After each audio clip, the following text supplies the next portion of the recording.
much to get the wrong kind of reputation.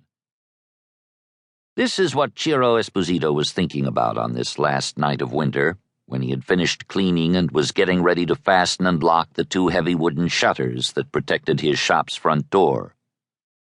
He was the only shopkeeper on the Via Salvatore Rosa who worked this late, but his workday wasn't over yet. A man, murmuring a greeting under his breath, walked into the shop. Ciro recognized him. This was one of his oddest customers.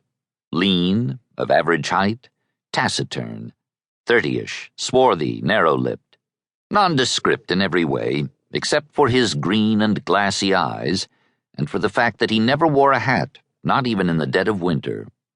What little he knew about him only heightened the discomfort he instinctively felt in his presence. These were not times in which one could afford to displease customers, especially regulars, but this one in particular was no walk in the park. The man said good evening, took a seat, and closed his eyes as though asleep, bolt upright in the chair as if embalmed. "Buonasera, dottore," he said, using the classic term of respect for the college-educated. "What'll it be?" "Just the hair, thanks. Not too short. A quick trim." "Yes, sir, I'll have you out of here in just a moment. Make yourself comfortable." The man leaned back. He looked around quickly, and Ciro saw him stiffen in alarm, holding his breath for a brief instant. Was it Ciro's imagination, or had he looked at the chair on the far end of the room, the one belonging to the dead man? The barber decided he was becoming obsessed. He was starting to think that everyone who came in could see the bloodstains he'd so painstakingly scrubbed away. With a sharp sweep of his hand, the customer brushed aside the stray shock of hair that dangled over his narrow nose. He looked even more ashen by the light of the electric lamps, as if there was something wrong with his liver. His dark complexion verged on the yellowish now. The man heaved a sigh and closed his eyes. "Dottore, are you all right? May I get you a glass of water?" No. Just hurry, please." Ciro started snipping away rapidly, starting with the hair on the back of the man's neck. He couldn't know what the customer, eyes shut tight, was trying so hard not to look at.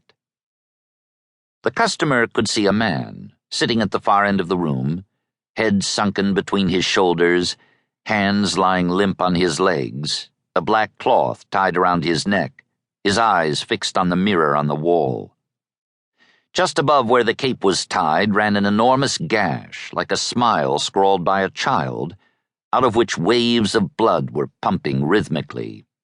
From behind his clamped eyelids, the customer could sense the corpse slowly turning its head to look at him.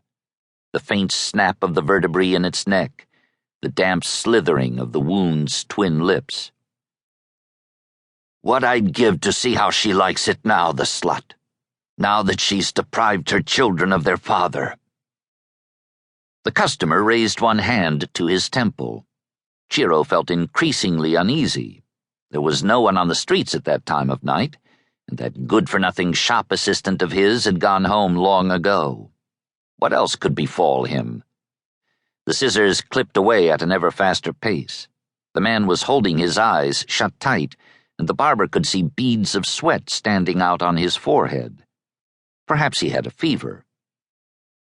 "We're practically finished, Totò. Just 2 more minutes and we'll have you out of here."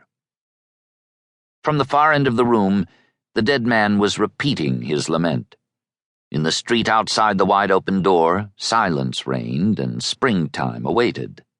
The air itself seemed to be holding its breath.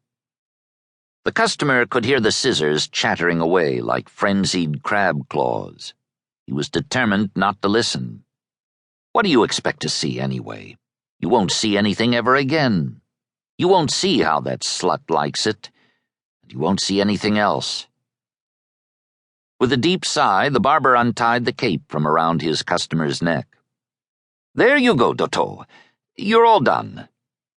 After tossing a few coins onto the side table that served as a cash register, the man walked out in search of fresh air. He was having trouble breathing. The humid evening embraced Luigi Alfredo Ricciardi, Commissario of Public Safety in the mobile squad of the